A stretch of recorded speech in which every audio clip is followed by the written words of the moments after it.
All right, last one, and this is all about, does it converge or diverge? The answer is converge, or the answer is diverge. We're not looking to find out what the answer is. We're just thinking about, does it converge? Does it diverge? Now, of course, we need to show some evidence of this. So here's our comparison test for improper integrals. So we're starting off and saying that we have a function that's bigger than another function. So if the bigger function converges to a number, then the smaller one has to converge as well. Now, if the bigger or the smaller function blows up to infinity, doesn't the larger one have to as well? Now, this is one of those you got to stop and think on. I've stumped students in the past with this. I don't know what the struggle is on this. I don't know why. My brain doesn't comprehend things all that well, but I didn't have any issue with this. So I don't really see the confusion where it's like, hey, the bigger thing converged to 3. So then you have something that's smaller that can't reach it. Well, of course it's going to converge. Right? If that's your G that's smaller and your F is bigger and you know your F converges to something, well, then the smaller one's got to freaking converge as well. And then by the same token, if you take the smaller one, the G of X, and that blew up to infinity, well, the bigger one, well, shoot, it has to blow up to infinity as well. Huh? I don't think that's too hard of logic. But again, I think I'm missing something where we all have strengths and weaknesses. Like I can't graph. I don't see things visually very well. But for some reason, this concept was pretty mellow for myself. It might be rough on you. But the thing is, don't just learn this for a second. Once we get into series and sequence, oh, you're going to really need to know that. So it's not going away. So we are not going to be able to evaluate this integral. It's not going to happen. Your teacher can't evaluate this integral. But we could see, does it converge or diverge? So let's just start with some stuff. If this was just, I don't know, let's just talk about an x squared. It's going to be a lot of talking. Since we're only dealing with values of x between, well, actually, we're going to think about the open interval. So positive values that are 1 or larger. I believe this is always true. X squared is always bigger than x on this interval. And if we closed it, well, it's always greater than or equal to. Cool. Well, what this would imply is that e to the x squared would need to be greater than or equal than e to the x. The issue is we don't have e to the x squared. Just to write it out, this is 1 over e to the x squared dx. So if we were to do a 1 over e to the x squared and a 1 over e to the x, we would actually have to flip this. Okay. So this is e to the negative x squared, and this is e to the negative x. Huh, okay. So we can say that this integral is less than or equal to the integral from 1 to infinity of e to the negative x dx. That's integral. We can find an integral on this. This converges. That goes to a freaking value. I hope. So this is equal to the limit, as call it b, goes to infinity. The integral from 1 to b of e to the negative x dx. And now we're going to find the antiderivative on that. I am not doing a freaking u sub on something that's that straightforward. This is going to be equal to the limit as b tends towards infinity of negative e to the negative x, evaluated from 1 to b. So we have the limit as b tends towards infinity of negative 1 over b minus negative 1.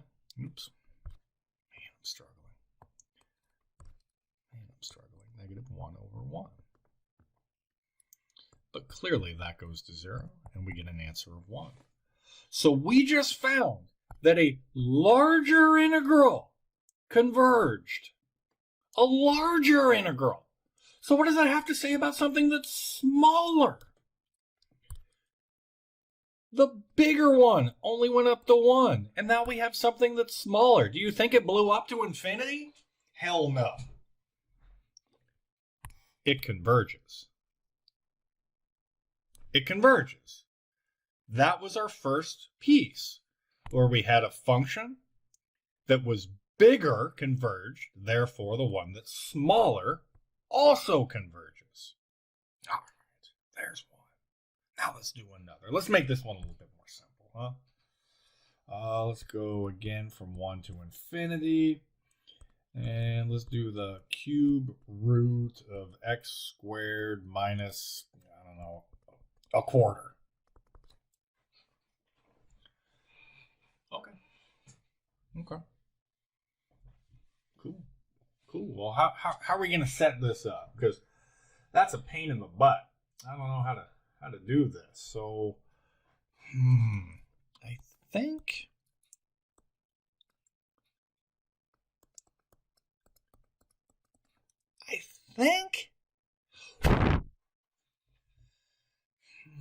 which way is this going to go? We always want to take some time and think, what is this somewhat similar to? I don't know. It's too much work. I got to take the denominator, and I just want to look at that denominator. Oh, okay. So that's got to be less than or equal to the cube root of x squared, right? Because we'd be taking something away here, right? We'd be taking something away. So this is less than or equal to x to the 2/3, right? But we have to play that game again because we have a 1 over. So 1 over and 1 over. Now which one's bigger? Smaller denominator means bigger piece. So this is, our integral is larger. It's larger, our integrand is larger than 1 over x to the 2/3 power. But this is going to be quick. There's not going to be, equal sign. We're going to say that this guy here is greater than or equal. So we got something smaller we're about to evaluate. 1 to infinity of 1 over x to the 2/3. But since we know by p series, by that p, this p right here is is less than 1. It's less than or equal to 1. Therefore, it diverges. So this diverges. So the smaller one, once again, our smaller one blew up to infinity. And we have our larger one that we mess with. Of course it's going to diverge. Since the smaller integrand diverged, the larger one must also diverge. So we're not solving, we're comparing. We're trying to get it set up to something that we already know the answer to, and then we can make a statement about it. Now, we have to make sure that we follow these. That's typically something I'll see, where we'll have something bigger diverges, and then we have something smaller, and we're like, yeah, that diverges too. What? That doesn't say shit. It's smaller than that. Pick a number smaller than infinity. Yeah, there's a bunch of them. So, we got to have this concept down. If the bigger one converges, the smaller one converges.